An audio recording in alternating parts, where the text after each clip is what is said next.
Hey, we're the Riptide Movement and you're watching Music News.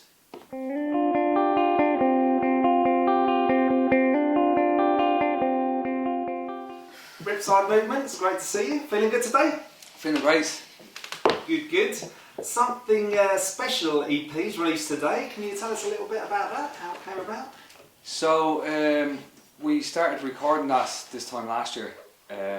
So we were planning in making an album, but kind of the way the musical landscape is changing, we decided to that we'd, instead of doing an album with 14 tracks, that we'd basically kind of do 2 little mini albums. So there's 7 tracks on this, and the idea is, I suppose, it's basically just like having a smaller album, a mini album. Basically, that's the idea behind it. So we've got five tracks released digitally and 7 on the actual vinyl. We started recording this last October in Donegal in Ireland. There's a great studio up there called Aska Studios. Oh yeah. And there's a producer there, Tommy McLaughlin. He's a really cool producer. He's got this beautiful studio up there. So yeah, we spent about 2 weeks recording it, and then we went back and done a couple of mixes last March and again in July, and then now it's out. We released it to the world today. And here we are. Was it always a nervous time when you released an album, or? You didn't sleep a wink last night. I don't think that was out of nervousness, Jerry, was it? He was down in Camden last night. It was, we got into London last night, or yesterday morning, so we made the most of it. We did it. Camden, good place. Yeah, we wanted to check out, Camden, and looked at a few bars, and yeah, it was cool. Where'd you end up? we went up to, we were trying to get a kebab, and we walked by about 4 kebab shops. Yeah, we were like, where's the kebab shops? And we walked by 4 Walked by 4 of them, Marathon bar. We ended up getting a pizza, and then we went into, I don't know. Lafayette? Yeah, it's near the Mornington Crescent. Oh, okay, that end. Yeah. Well, there's a load of great venues around there. There is, yeah, there is. We actually played a really cool venue last night out in Bermondsey. Is it Bermondsey. Bermondsey. Yeah.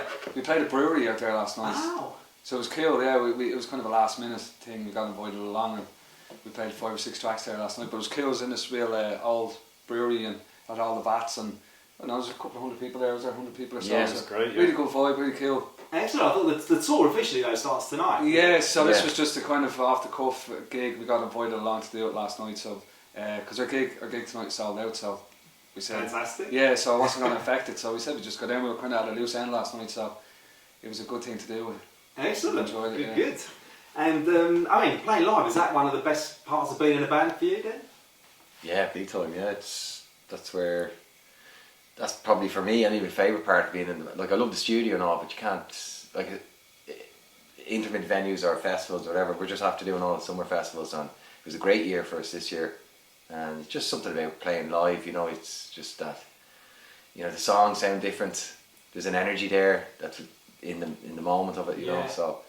I think the audience bring part of the energy that you need to kind of connect to music. I think they bring part of that there, so if you can kind of connect with that, then you're kind of, it's a lot easier to just, do the natural kind of flow thing, which is great. Feed off it almost. Yeah, exactly, it's great. That's it, exactly. And what's the best festival this year then, yourselves? We've done a few, actually some of the family festivals are gift, we did in Ireland, they had it was just a lovely chilled out vibe.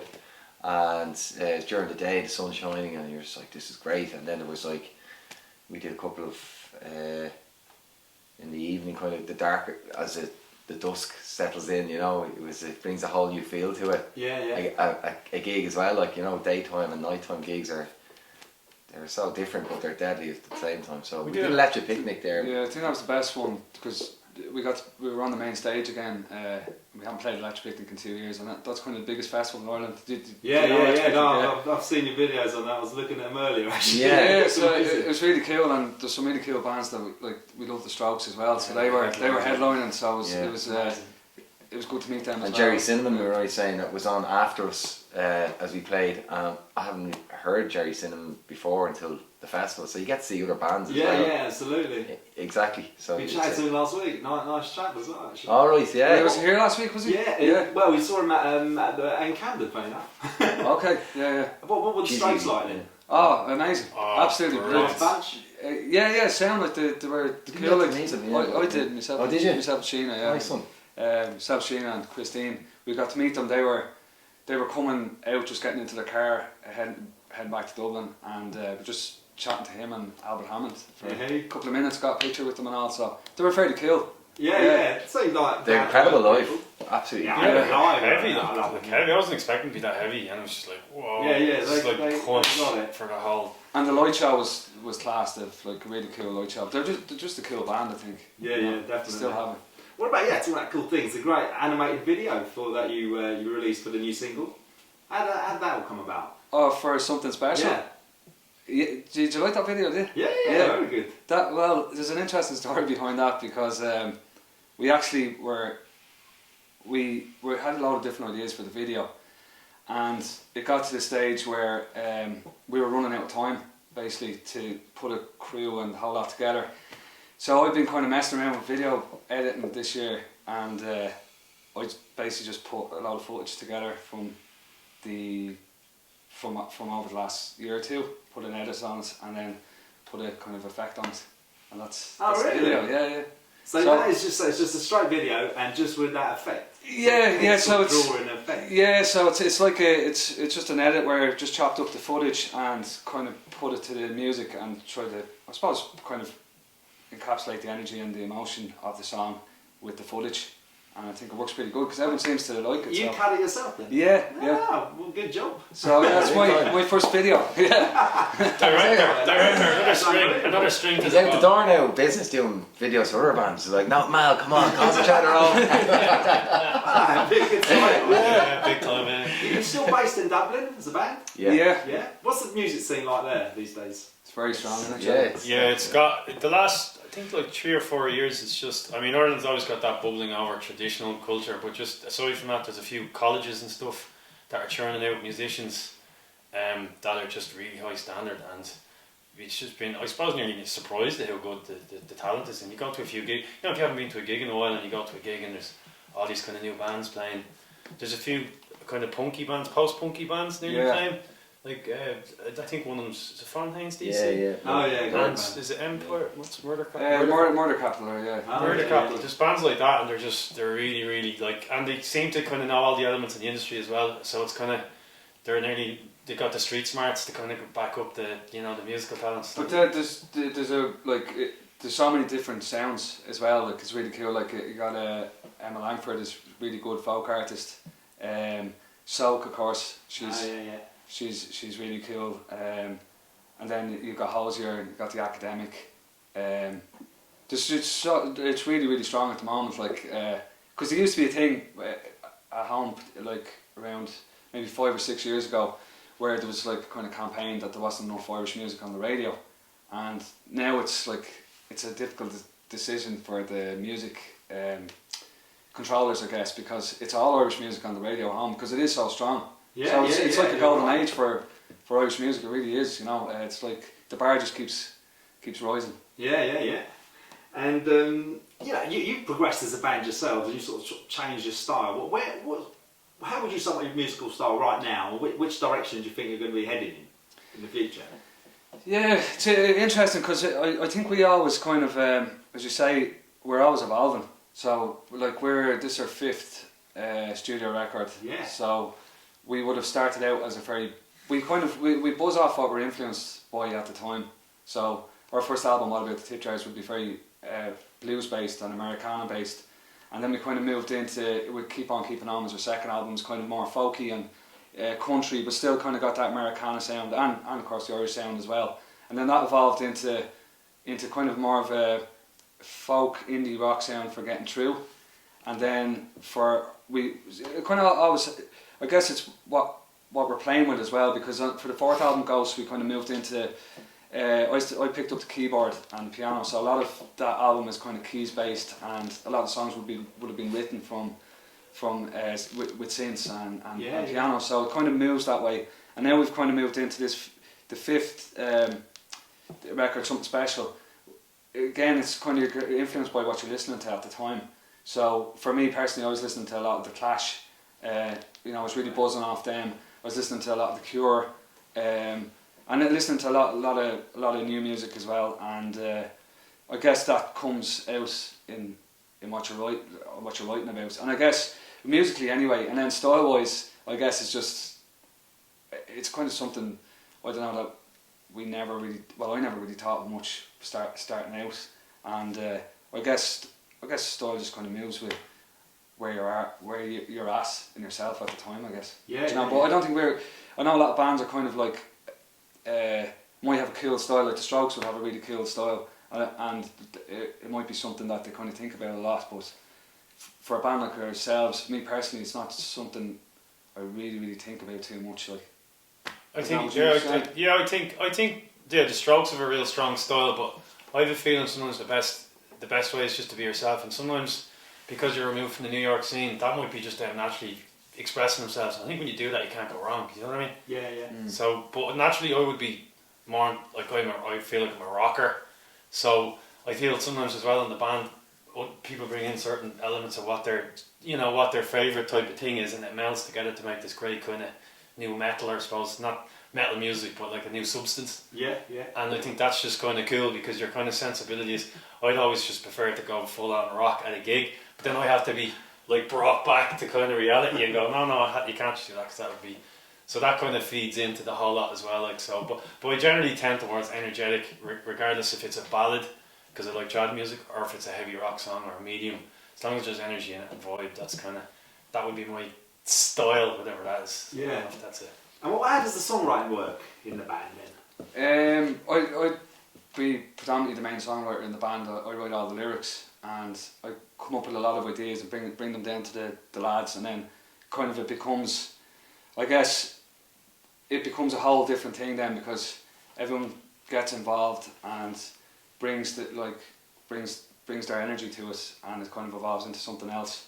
So there's like, and then other songs we would write on, we'd go away and write a lot, like where you'd rent a house out and basically as a band, and you'd clear out all the furniture, load in all the gear, and maybe spend 2 weeks there, and we'd bring all our ideas, our collective ideas, and then some of them we go with, some of them we don't. But yeah, as I say, we'd particularly I guess on the new EP, I would have brought kind of almost finished songs to the plate, you know. And actually there's a co-write on that as well, the 4-track with Tom McRae.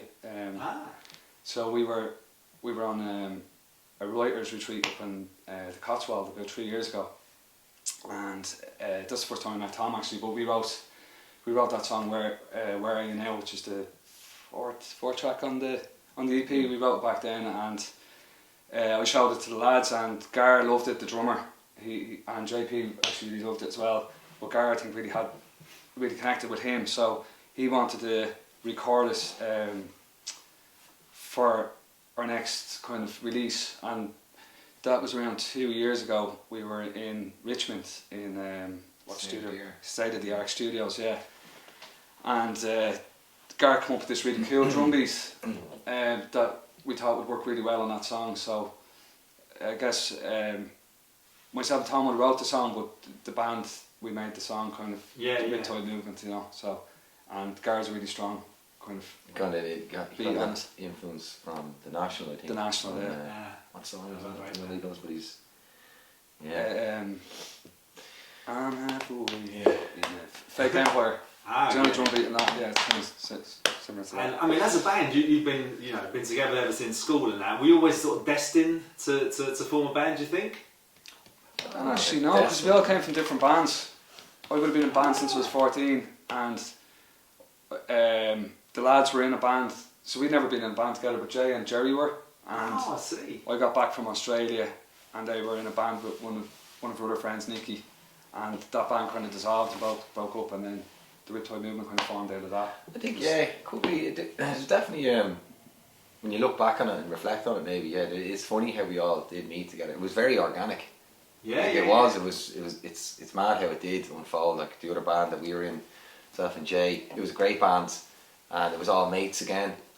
And then Mal came back and from Australia, and then that band, this part just naturally wasn't like one of the lads, the singer, wanted to go off and do something in college over in Oxford, I think. Yeah, in Oxford, yeah. And then Jay and Mal wanted to set up a band, and they were asking me, do you want to give this band a go? And I was like, yeah, definitely, you know, because it was good. It was really enjoyable, you know. It was an experience that when we got together and we played together, there was something there, like, you know.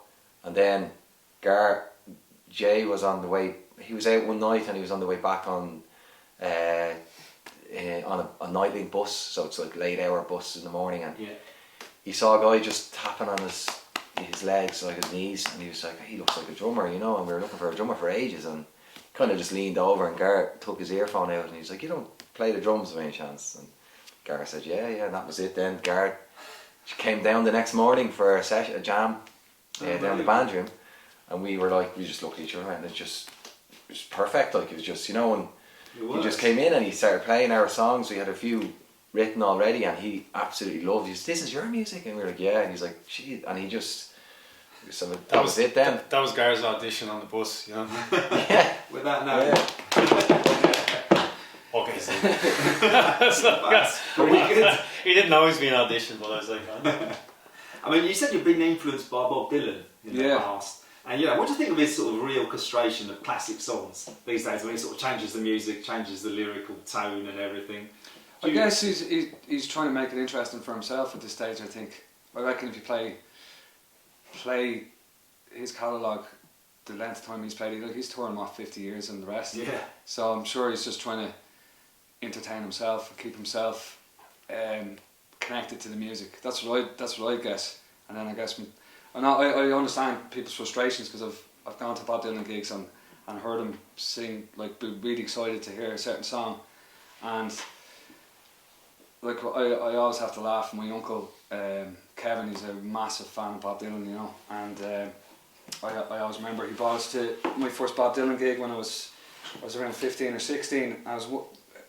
He brought myself and one of my mates, Graham, so we got the train from Dublin to Belfast, and the whole way on the train he was like saying, you're about to witness genius. Do you know, this guy is, your life's going to change after this gig. So the whole way up on the train we were listening to this, we were going, geez, this is going to be some gig. And it was an enjoyable gig. It was himself and Van Morrison were playing. Van Morrison was brilliant. But my uncle was so upset on the train on the way home. He was like saying that he was never going to see Bob Dylan again, that he was the greatest, beep beep beep. So he was just so cut up, because Bob Dylan, to him, it was like he's like absolute, like he loved him, you know, really looked up to him. But he still goes to all these gigs. And I guess getting back to your question, I honestly think Bob Dylan's played that many gigs, he's been on the road that long, that I'd imagine he's doing that to keep himself connected to the music and entertained, and trying to shift it around a bit. You're right. But he like, you know, he's a genius as well. Like, you know, he's an absolute genius. Have you seen the latest documentary on Bob Dylan on Netflix? It's about 2.5 hours long, but it's a great watch, and it's all about the live. I don't know what tour it was, but it's all live filming from behind the scenes, before he goes on stage, as he goes on stage, as he comes off stage, and it's a real insight to the man as well. Yeah, and his persona. We saw him the other week. He's played here in the park here as well. Yeah. But again, and you know, half the crowd was sort of with him, half of them not. So sort of mixed reactions. That was back in 2011, because we played that gig as well, just over there in Finsbury Park.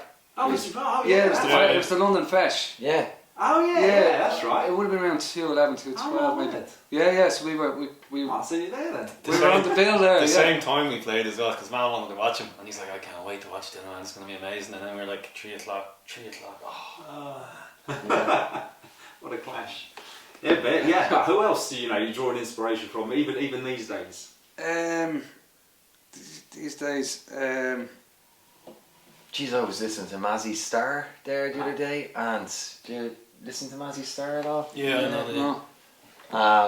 I've gotten in. I just I'm a bit late to the whole Sopranos thing. I don't know if you watched The Sopranos, so I was watching the first season, and then one of the episodes ended on a song that really struck a chord with me, and I was like, gee, who is that?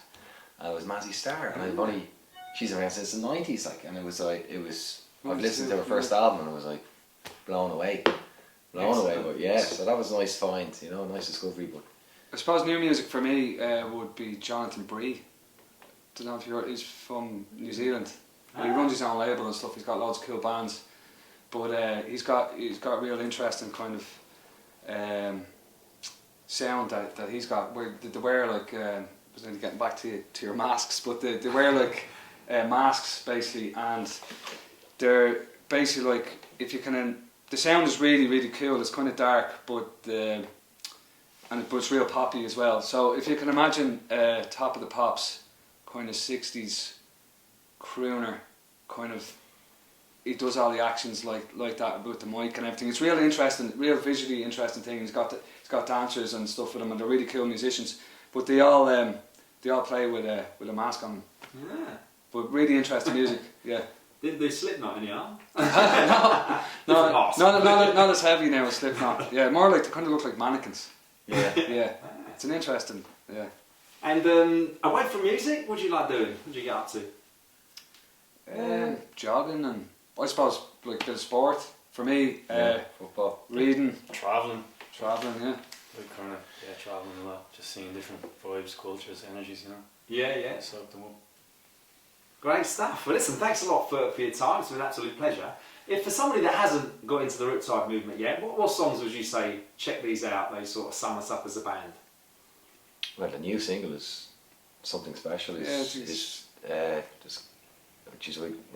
absolutely love that song at the moment, and especially playing it live.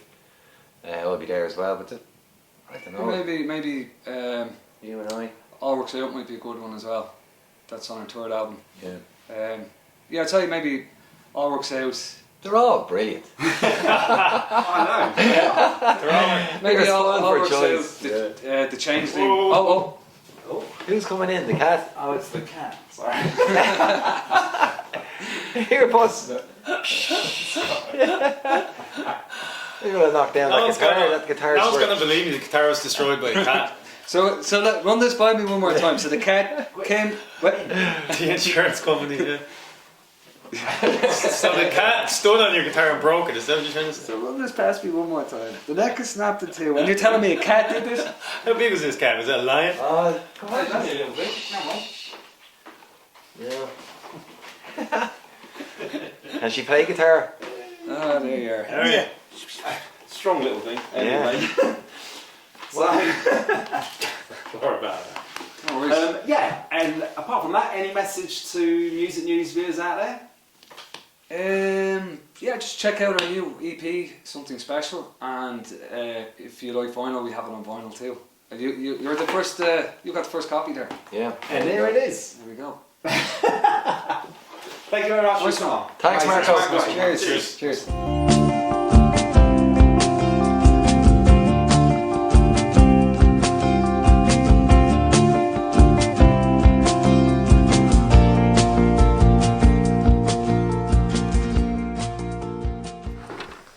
If I've told you once, I've told you a million times. Don't come in while I'm doing the interviews.